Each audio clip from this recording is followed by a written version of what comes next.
رب اشرح لي صدري ويسر لي امري واحلل عقدة من لساني يفقهوا قولي. اللهم ربنا الهمنا رشدنا واعذنا من شرور انفسنا. اللهم ارحمنا بالقرآن العظيم. اللهم اجعله لنا اماما ونورا وهدى ورحمة. اللهم ذكرنا منه ما نسينا وعلمنا منه ما جهلنا وارزقنا تلاوته آناء الليل وآناء النهار واجعله لنا حجة يا رب العالمين آمین۔ موت سے پہلے آدمی غم سے نجات پائے کیوں؟ ظاہر بات ہے جب تک زندگی ہے تو غم ہے، تو موت سے پہلے نجات نہیں مل سکتی۔ اگرچہ اس کے بعد کا اگلا مرحلہ جو ہے، جو حقیقت کو جاننے والے ہیں وہ تو جانتے ہیں کہ اس کے بعد تو غم کا اور بڑا کڑا مرحلہ آنے والا ہے۔ اب تو گھبرا کے یہ کہتے ہیں کہ مر جائیں گے، مر کے بھی چین نہ پایا تو کدھر جائے؟ اگر اللہ ہمیں معاف فرمائے، اپنی رحمت اور مغفرت سے ہمیں ڈھانپ لے، جیسے کہ حضور نے فرمایا اللہ یتغمدنی ربی برحمت، حضور نے فرمایا کہ کوئی انسان بھی محض اپنے اعمال کی بنیاد پر جنت میں نہیں داخل ہو سکے گا جب تک کہ رحمت خداوندی دستگیری نہ کرے۔ کسی صحابی نے بڑی ہمت کی، بڑے جرت کا معاملہ کیا، پوچھ لیا کیا حضور آپ بھی؟ ظاہر بات ہے آپ بھی انسان ہیں، آپ بھی بشر ہیں، قرآن مجید میں کہلوایا گیا ہے اور انما انا بشر مثلکم۔ تو اگر آپ کہتے ہیں کوئی انسان جنت میں داخل نہیں ہو سکے گا محض اپنے اعمال کی بنیاد پر جب تک کہ رحمت خداوندی دستگیری نہ کرے، تو کیا آپ بھی اس قاعدہ کلیہ میں شامل ہیں؟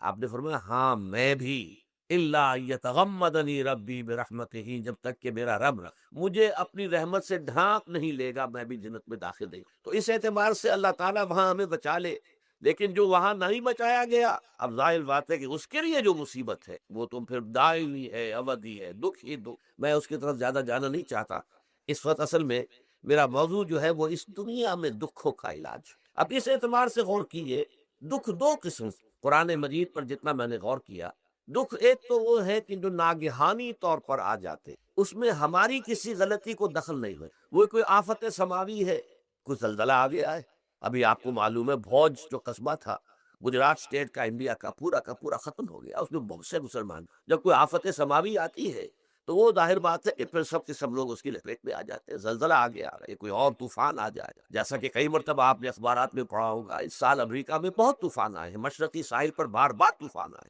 وہاں بھی لوگ مرتے ہیں، وہاں بھی چھتیں اڑ جاتی ہیں، وہاں بھی تباہی جو ہے آتی ہے۔ اس حوالے سے ایک تو ہے وہ ناگہانی آفات، آفت ارضی ہو یا آفت سماوی ہو، زلزلہ ہے یا آفت ارضی ہے، طوفان آ گیا ہے، کوئی سائیکلون آ گیا یا آفت سماوی ہے، یا کوئی آسمان سے بڑا سا پتھر آ جائے۔ آپ کبھی کبھی اخبارات میں پڑھتے ہوں گے کہ ایک بڑی چٹان پاس سے گزر گئی، بہت بڑی خلائی چٹان جو ہے زمین کے قریب سے ہو کر گزر گئی، زمین بچ گئی، ورنہ اگر وہ زمین سے ٹکرا جاتی تو نہ معلوم کتنا بڑا یہاں پر تباہی کا معاملہ، بڑے بڑے جو ہے شہاب گرتے رہے زمین کے اوپر، بڑی بڑی تباہی آتی رہی ماضی۔ تو ایک تو یہ ہے، اور ان میں بھی تقسیم کیجئے، یہ ناگہانی تکلیف، ناگہانی مصیبت، یا کوئی آفت سماوی یا آفت ارضی، اس کی بھی پھر دو قسمیں ہو گئی۔ ایک وہ کہ جو افراد کو متاثر، انفرادی سطح، آدمی سڑک پر جا رہا تھا، پیچھے سے آ کر کسی گاڑی نے ٹکر ماری، گر گیا، ٹانگ ٹوٹ گئی۔ اب ظاہر بات ہے کہ اس میں اس کا کوئی قصور نہیں ہے، یہ اللہ تعالیٰ کی طرف سے بات آ گئی ہے۔ یا یہ کہ کوئی اگر اجتماعی سطح پر آیا، جیسا کہ زلزلہ ہے، یا جیسا کہ کوئی سائیکلون ہے، کوئی بڑا طوفان ہے، بہت بڑے فلڈز آ گئے ہیں۔ اس وقت بھی موزمبیق میں بہت بڑا فلڈ آیا ہوا ہے، ساؤتھ افریقہ میں، اور افریقہ میں اس پچھلے سال بھی بہت بڑا فلڈ آیا تھا، بڑی تباہی آ رہا۔ تو یہ آفت سماوی، یہ ظاہر بات ہے کہ اجتماعی سطح پر آتی ہے، بڑی بڑی مقدار میں اور تعداد میں لوگ متاثر، لاکھوں لوگ بے گھر ہو جاتے ہیں، ہزاروں آدمی مارے جاتے ہیں۔ پہلی شکل جو ہے دکھ کی، جیسا کہ میں نے عرض کیا، وہ ناگہانی دکھ، کوئی آفت ارضی، کوئی آفت سماوی، خواہ وہ انفرادی ہو خواہ اجتماعی۔ اس کے ضمن میں کیا علاج ہے؟ ظاہر بات ہے کہ اس کا علاج یہ تو نہیں ہو سکتا کہ آپ اس کو ختم کریں۔ انگریزی کا ایک محاورہ ہے، what cannot be cured must be endured۔ جو چیز جو ہے جس کا علاج نہیں ہو سکتا وہ تو برداشت کرنی پڑے گی۔ بعض بیماریاں بھی ایسی ہیں، ڈائبٹیز ہو گئی ہے، شوگر کا مرض ہو گیا، ڈاکٹر آپ کو بتائے گا نہیں بھائی اب یہ مرض جائے گا نہیں، اب آپ کو اس مرض کے ساتھ ہی اپنے آپ کو ایڈجسٹ کر کے اپنی غذا وغیرہ اس کے مطابق طے کر لیجیے، ورنہ یہ کہ یہ نہ سمجھیے کہ یہ مرض چلا جائے گا۔ تو what cannot be cured must be endured۔ لہذا ان آفت سماوی و عرضی، چاہے وہ انفرادی سطح پر متاثر کرتی ہوں انسانوں کو اور چاہے اجتماعی سطح پر، اس کا تو علاج ایک ہی ہے۔ عربی میں بھی ایک محاورہ یہ ہے کہ کسی نے پوچھا تھا کہ بچھو کے کاٹے کا کیا علاج ہے؟ البکاء الی الصباح، رات کو اگر کاٹا ہے کسی بچھو نے تو روزے رہو صبح تک، یہ علاج ہے اس کا، اور کوئی علاج ہے ہی نہیں۔ تو جو چیز لا علاج ہے اسے برداشت کر، گویا کہ یہاں جو اصل شے ہوگی کہ دنیاوی آفات، عرضی و سماوی آفات، ناگہانی آفات، ناگہانی مصیبتیں، ان کے ضمن میں ہمیں ایسی شے کی ضرورت ہے جو ہمارے اندر برداشت پیدا، اس کو جھیلنا آسان بنا، ہم اس کی وجہ سے بجھ کر نہ رہ جائیں، ہماری ہمتیں جواب نہ دے جائیں، ہمارا ارادہ ختم نہ ہو جائے، ہمارا حوصلہ پست نہ ہو جائے، بلکہ برداشت ہو، جھیلنا ہو، تحمل۔ ابھی بٹر صاحب کہہ رہے تھے اللہ تعالیٰ ذرا سا متحمل ہے، میں نے کہا یہ بہت غلط بات کہنا، اللہ بہت متحمل، وہ ذرا سا تو یوں سمجھیے کہ ان کے کہنے کے انداز میں یہ بات آ گئی، ذرا سا رحیم بھی ہے، نہیں نہیں وہ بہت رحیم ہے، بہت متحمل ہے، بہت حلیم۔ لیکن یہ کہ ہمیں یہ جو آفات سماویہ اور ارضیہ ہیں جو ہمارے اوپر آ جاتی ہیں اللہ کی طرف سے، ان کے ضمن میں ذہنی ایک ایٹیچیوڈ پیدا ہو جائے، سوچ کا ایک خاص رخ بن جائے، انسان کے احساسات ایک خاص طرز پر ڈھل جائیں، تو پھر ان کو برداشت کرنا آسان ہے۔ اور وہ کیا ہے؟ وہ ہمارے ایمان کا لازمی، ایمان ہمیں یہ بتاتا ہے کہ کوئی مصیبت اس زمین میں آتی ہے نہ تمہاری جانوں پر آتی ہے بغیر اذن رب، جو کچھ آ رہا ہے اللہ تعالیٰ کے فیصلے سے آیا ہے، یہ کوئی اندھا بہرا مادہ نہیں ہے، یہ کوئی اندھا بھینسا نہیں ہے کہ اس نے آ کے آپ کو ٹکر مار دی ہے، نہیں نہیں، یہ تو سمیع و بصیر، علیم و خبیر اللہ اور حکیم اور قدیر اللہ کا فیصلہ، لہذا یہ من جانب اللہ ہے، اس کو تم سمجھو کہ اللہ تعالیٰ کی طرف سے ہے۔ اور جب اللہ کی طرف سے ہے تو سورہ آل عمران میں فرمایا بیدہ الخیر، اس کے ہاتھ میں تو خیر ہی خیر ہے، یعنی بظاہر تمہیں محسوس ہوتا بھی ہو کہ یہ میرے لیے تکلیف دہ بات آ گئی، تو اس کو یوں سمجھو کہ اس کا نتیجہ جو میرے حق میں نکلے گا وہ خیر ہوگا۔ فوری طور پر تو تکلیف ہے، مجھے اچھی نہیں لگ رہی، ناگوار ہے، لیکن نتیجہ اس کا خیر نکلے گا۔ جیسے بچہ بیمار ہے، ماں اسے دوا پینے پر مجبور کر رہی، کڑوی دوا ہے، وہ تو سمجھتا ہے مجھ کو بڑا ظلم ہو رہا ہے، یا آپ لے گئے اسے ڈاکٹر کے یہاں ٹیکا لگوایا ہے، وہ تو چیخ رہا ہے، رو رہا ہے، لیکن آپ کو معلوم ہے، کاش اسے بھی معلوم ہو جائے کہ یہ میرے خیر کے لیے، میرے بھلے کے لیے، اگر اسے یہ معلوم اور محسوس ہو جائے تو اس کی تکلیف اس کے اندر بہت کمی آ جائے گی، وہ سہار لے گا، اس کو وہ برداشت کرے گا۔ اس حوالے سے اس کا جو ہمارے دین میں اس کا نام ہے، اس ذہنی کیفیت کا، ان احساسات کا، اسے ہم کہتے ہیں تسلیم و رضا۔ جو کچھ آ رہا ہے اللہ کی طرف سے آ رہا ہے، لہذا سر تسلیم خم ہے، اے اللہ ہم قبول کر، رضا، ہر حال میں تیری رضا پر راضی، جو تیرا فیصلہ ہے ہمیں بصر و چشم سے تسلیم و رضا، ہم بھی تسلیم کی خو ڈالیں گے، بے نیازی تیری عادت ہے، اللہ تو بے نیاز ہے، لیکن اے اللہ تو ہمارے لیے جو بھی تکلیف کا تو نے فیصلہ کیا، تسلیم کی خو ڈالیں گے، عادت پیدا کر لیں گے اپنے اندر کہ ہر چساقی یہ ماریخ عین الطاف است، یہ میرا ساقی میرے پیالے میں جو کوئی ڈال دے یہ اس کا لطف و کرم ہے۔ یہ مقام رضا ہے، یہ ایمان کا ایک ایسا تقاضا ہے کہ جس کو ہم کہیں گے ایمان کی حلاوت، ایمان کی مٹھاس۔ اگر آپ کا منہ کڑوا ہو جائے تو آپ چینی کھاتے ہیں تاکہ منہ کا ذائقہ ٹھیک ہو جائے، اگر تکالیف کی وجہ سے، دکھ کی وجہ سے آپ کے احساسات کے اندر کوئی خرابی پیدا ہو رہی ہے، یہ جو مقام رضا ہے یہ اس کے لیے قند ہے، یہ اس کے لیے چینی ہے، یہ اس کے لیے شہد ہے، یہ اس کی تلخی کو ضائع کر دینے والی شیء ہے کہ اللہ تیری رضا پر راضی، راضی برضائے رب۔ اب اس کے ضمن میں سمجھیے، یہ تو اصولی بات میں نے آپ کو بتا دی،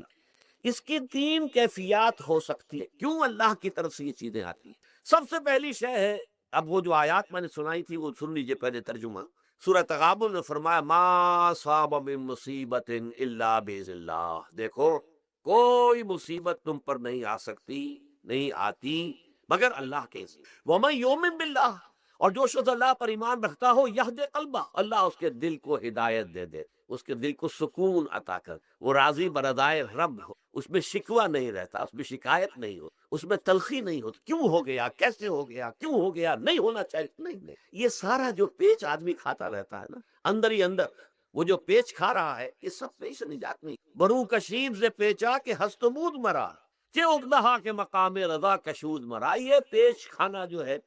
پیچا کے ہست مود، اس سے اللہ تعالیٰ نے مجھے نجات دے دی ہے مقام رضا کے ذریعے سے۔ کتنے بڑے بڑے عقدے میرے حل ہو گئے اس مقام رضا سے، چے اگدہا کہ مقام رضا کشود میرا، میرے تو بہت سے عقدے اس سے حل ہو گئے۔ اس حوالے سے ایک موٹی بات تو یہ ہو گئی، لیکن اب اس کو تین حصوں میں تقسیم۔ پہلی بات یہ کہ یہ اللہ کی طرف سے آزمائش کے طور پر، آزمائش، میرا بندہ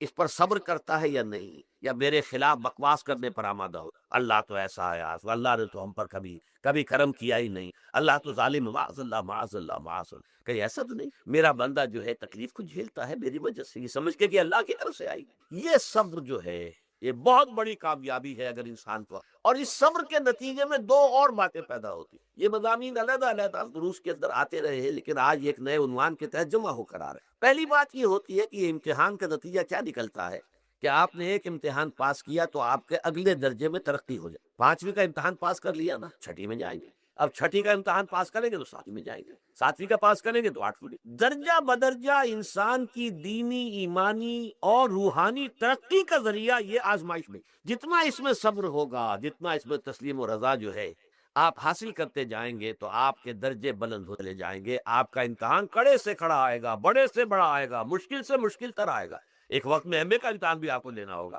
ایک وقت میں ہو سکتا ہے پی ایچ ڈی کے لیے تھیسس آپ لکھیں، پھر اس کے اوپر جو ہے ٹیم بیٹھی ہوئی اور آپ سے وہ بحث کرے، جرا کرے آپ سے، وہ بھی کرنا ہوگا۔ لیکن یہ کہ اگر پرائمری ہی میں فیل ہو گئے تو اس کا سوال ہی پیدا نہیں ہوتا کہ کبھی آپ ایم اے کا یا پی ایچ ڈی کا تھیسس بھی، اور اسی کو دوسرے انداز میں کہا گیا ہے قرآن مجید میں، وَلِيُبْلِيَ الْمُؤْمِنِينَ مِنْهُ بَلَاءً حَسَنًا، اصل میں ابلا کہتے ہیں، بلا یبلو جو ہے عربی زبان میں آتا ہے آزمانا، خلق الموت والحیات لیبلوکم ایکم احسن عملا، یہی معنی ابتلا کے، ابتلا یبتلی آزمانا، ابلا یبلی جو آتا ہے باب افعال سے، اس میں آتا ہے کسی کو کسی تکلیف میں ڈال کر اس کو نکھارنا، کہ اس کا جوہر نکھر جائے، اس کے اندر جو خیر ہے وہ اور چمک جائے، لوگوں کو بھی معلوم ہو جائے کہ یہ شخص اس مقام کا اہل ہے، اس کے اندر یہ صلاحیت ہے، اس میں یہ قوت موجود، تو یہ گویا کہ اہل ایمان کی صلاحیتوں کو نکھارنے کے لیے اور ان کے درجات کی ترقی کے لیے بھی اللہ تعالیٰ دنیا کے اندر یہ مصیبتیں اور امتحانات جو ہیں آزمائش کے حوالے سے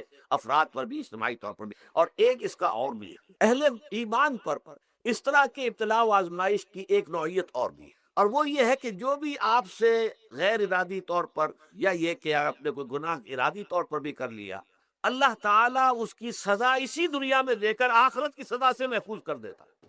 گویا کہ اس سے بڑا خیر کیا ہوگا؟ یہاں کی سزا کیا ہے؟ جھیل لی آپ نے، بخار آ گیا، ٹانگ ٹوٹ گئی، چلیے 3 مہینے آپ بستر پر پڑے رہے نا، اور کیا ہوا؟ کچھ نہیں، لیکن یہ کہ آخرت کی سزا ملتی، بہت عظیم، لہذا کفارہ بناتا ہے اللہ تعالیٰ، ان جو بھی گناہ ہو گئے ہیں، غلطیاں ہو گئی ہیں، ان کا کفارہ اللہ تعالیٰ بندہ مومن کے لیے، حضور کی ایک حدیث ہے، اس کا متن مجھے اس وقت یاد نہیں ہے، کہ مومن کا معاملہ عجیب ہے، اسے کوئی تکلیف پہنچتی ہے صبر کرتا ہے، وہ اس کے گناہوں کا کفارہ بن جاتا ہے، اور اگر کوئی خوبی ملتی ہے اس پر اللہ تعالیٰ کا شکر ادا کرتا ہے، اس کے درجات بلند ہو جاتے ہیں۔ تو یہ معاملہ جو ہے اللہ تعالیٰ کی طرف سے بندہ مومن کے حق میں خیر، کہ در حقیقت اس کے ان گناہوں کی پاداش کہ جو اس نے یہاں کر لیے ہیں، یہی دنیا میں دے کر دھو دیا جائے، پاک کر دیا جائے۔ جیسے آپ کو معلوم ہے دھوبی جو ہے کپڑے کو بٹی میں چڑھاتا ہے، گرم پانی میں ڈالتا ہے کہ نہیں ڈالتا، تاکہ اس کا میل نکلے، اس کے آگے پٹستا بھی ہے ذرا اس کو، تاکہ وہ میل اچھی طرح چھٹ جائے اس سے۔ اسی طرح اگر دنیا میں ہمارے میل چھٹ جائیں، دنیا میں اگر ہمارے گناہ دھل جائیں، تو یہ بڑے نفع کا سودا ہے، بڑے نفع کا سودا ہے، بڑے نفع کا سودا ہے۔